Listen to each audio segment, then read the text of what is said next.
Hi hello నమస్తే, నేను Apparao Jabardasth artist. Please subscribe MR news ని సబ్స్క్రైబ్ చేయండి, లైక్ చేయండి, షేర్ చేయండి, కామెంట్ చేయండి. పక్కనే ఉన్న ఐకాన్ బెల్ టచ్ చేస్తే వారి అప్డేట్ న్యూస్ అంతా మీకు వస్తుంది. Good luck to MR news. This is Apparao Jabardasth.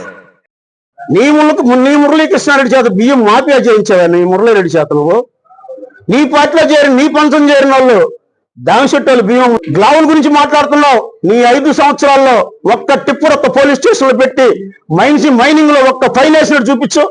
నిన్నగాక మొన్న మాకు సంబంధం లేని వాళ్ళు అక్రమంగా గ్రావులు తోలుతుంటే 4 బళ్ళు ఒక టిప్పర్ సీజ్ చేయించి, మా తొక్కలే సీజ్ చేయించి మా ఎమ్మెల్యే గారు వాళ్ళ చేత 4 లక్షల రూపాయలు మైనింగ్ కట్టించిన నాయకుడే మా ఎమ్మెల్యే గారు.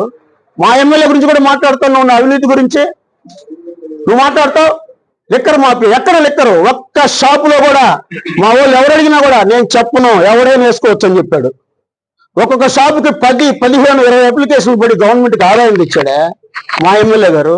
నువ్వేం చేసావు చెప్పంటావా? ప్రతాప్ రెడ్డి గారు 6 బార్లు కావాలో లైసెన్సులు ఇస్తే నువ్వు ఎవరిని వేయనీయకుండా నీ అంచుల చేత 6 బార్లు వేయించి బారుకు 12 లక్షలు లెక్కన 72 లక్షల రూపాయలు సాక్షాత్ చక్రి కలెక్ట్ చేసి నీ కొడుకు రిసెప్షన్ ఇచ్చాడో లేదు చెప్పని చక్రి నీకు ఇలాంటి ప్రమాణం చేయమని శివాలయానికి వచ్చి ఎవరిని వదిలిపెట్టావా నువ్వు?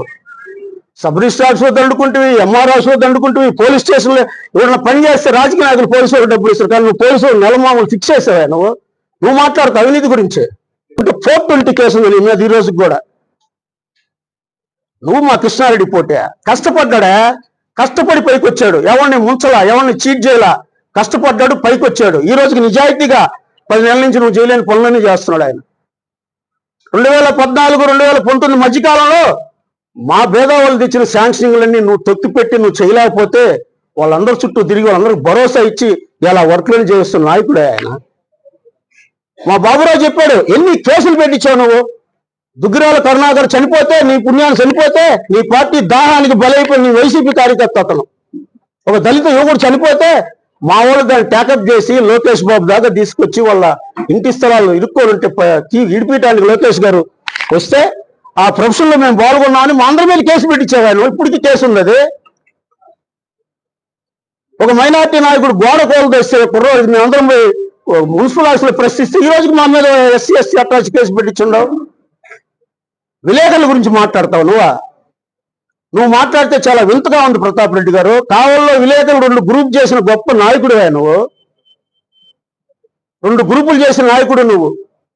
విలేకరుల చేత కొట్టించి కేసులు పెట్టించిన మహానుభావుడు నువ్వు మాట్లాడితే నువ్వు మాట్లాడకూడదు వాటి గురించి. అసలు పదే అన్యాయం జరిగి నీ నిజాయితీ నిరూపించుకోవాలనుకుంటే రా, శివాలయం కోనేరులో మునిగి నువ్వు ప్రమాణం చేయి. పైలాన్ ధ్వంసం నాకు ఎటువంటి సంబంధం లేని చెయ్యి, బహిరంగంగా తెలుగుదేశం పార్టీ మొత్తం నీకు క్షమాపణ చెప్తాం. రేపు రా, ఛాలెంజ్ రా. ఏందో బాకీ తీరస్తానంటాడు, నటులు అంటాడు. మొత్తం నటులు, మహానటులు అంతా మీరేనా? నేనంతా ఒక జబర్దస్త్ టీం కూర్చున్నాడా? రకరకాల స్కిట్లు ప్రదర్శించారు మీ వాళ్ళ. డైరెక్టర్లు అంటావు, ఏంటంటావు. మాకు డైరెక్టర్లు స్క్రిప్ట్ రాపిట్ మా చేత కాదు, మీకు అలవాటు అది. అంతకుముందు మణిమాల ఎంటర్టైన్మెంట్ జబర్దస్త్ స్కీమ్ జరిగేది, ఇప్పుడు రామిరెడ్డి ఎంటర్టైన్మెంట్ స్కీమ్ జరుగుతుంది. ఆ స్క్రిప్ట్ రాపిట్టాలో ఏం చదివిట్టాలి నీకు అలవాటు, మా నాయకుడికి అలవాట్లేదు. మా నాయకుడికి జనాలు పనిచేసే అలవాటు మాత్రమే ఉంది కృష్ణారెడ్డి గారికి. నీ ఊత ఊపులకి, నీ తాటాకు చెప్పులకి ఎవడు భయపడ్డు. గమ్ముగా చూస్తుంటే రెచ్చిపోతాడు. రమ్మన్నే ఏదో మాట్లాడతారు. ఆయన ఒక ఫోన్ కూడా అధికారులు మీ ఫోన్లు ఎత్తట్లేదా? మీకు మాట ఇంటలేదా? మీరా మాటలు చెప్పి సిగ్గుందా మీకు? మేము ఎవరు అన్నా మీ గవర్నమెంట్ లో కూడా ఆఫీస్ కాడికి పోతే ఆడొక మనిషిని పెట్టి ఉంటారు. ఇమీడియట్ గా మీకు ఫోన్ చేస్తాడా, ఆ మనిషి వచ్చాడు, బాబురావు వచ్చాడు అని. ఇమీడియట్ గా MROకో కమిషన్కో ఫోన్ చేయి, వాళ్ళని ఎందుకు కూర్చోబెట్టినా బయటికి పంపిమని.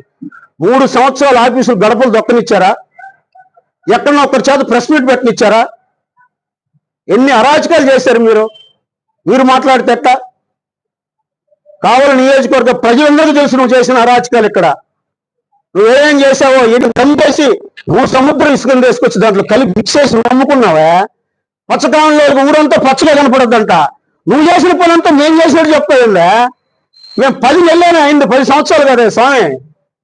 ఇంకా సదరంగా సీట్లో కూడా కూర్చోవాలి. మా నాయకుడికి ₹2 కూడా రాలే. ఇంకా అప్పుడే స్టార్ట్ చేసావు అవినీతి అనే.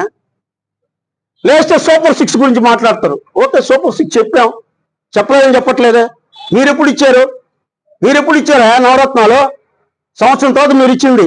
అయినా మేము 3000 పెన్షన్ 4000 చేస్తామని చెప్పాం. ఫస్ట్ సంతకం పెట్టి 4000 చేసిన పెన్షన్ ఇస్తున్నాం. గ్యాస్ సిలిండర్ ఫ్రీగా ఇస్తున్నాం. ఇంకా మేము మేనిఫెస్టో చెప్పని చాలా చేస్తున్నాం. ఇవాళ మత్స్యకారు భరోసా 10,000 నుంచి 20,000 చేశాం. ఇవాళ 16,000 మందికి డిఎస్ఏ ఇస్తున్నాం. మీకు ఆ ఛాన్స్ ఈడు చంద్రబాబు నాయుడు, కృష్ణారెడ్డి, మీకు ఆ ఛాన్స్ ఈడు. సంవత్సరం అయింది, ఇంకా 4 ఏళ్ళు ఉంది. మీరు ఓట్లు అడిగి అర్హత రాజు బజారులో అట్లుంటుంది పరిస్థితి. రోడ్లోకి వస్తే చెప్పులతో కొడతారు మిమ్మల్ని.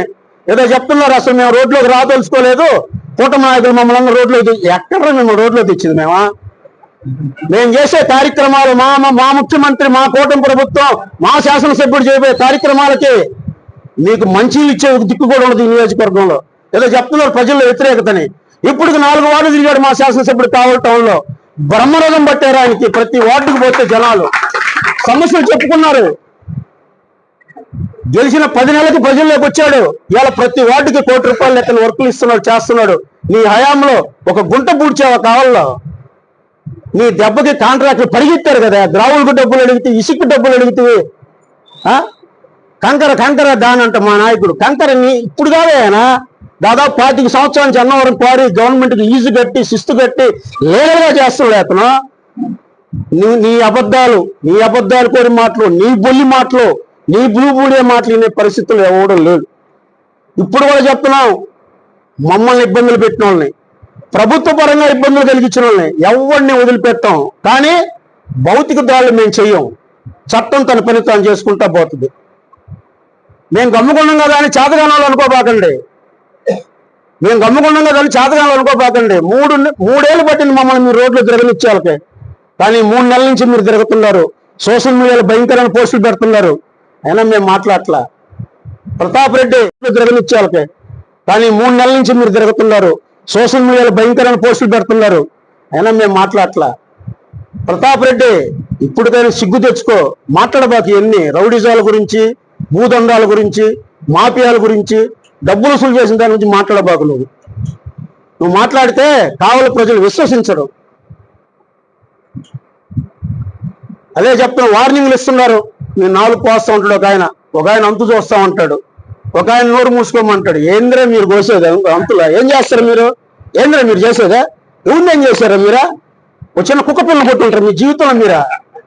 ఏదో విలేకరులు 10 మంది మైకులు పెట్టారు కదని చెప్పి మీ ఇష్టం వచ్చినట్టు మాట్లాడేస్తారు, మీ ఇష్టం వచ్చినట్టు బెదిరిస్తారు.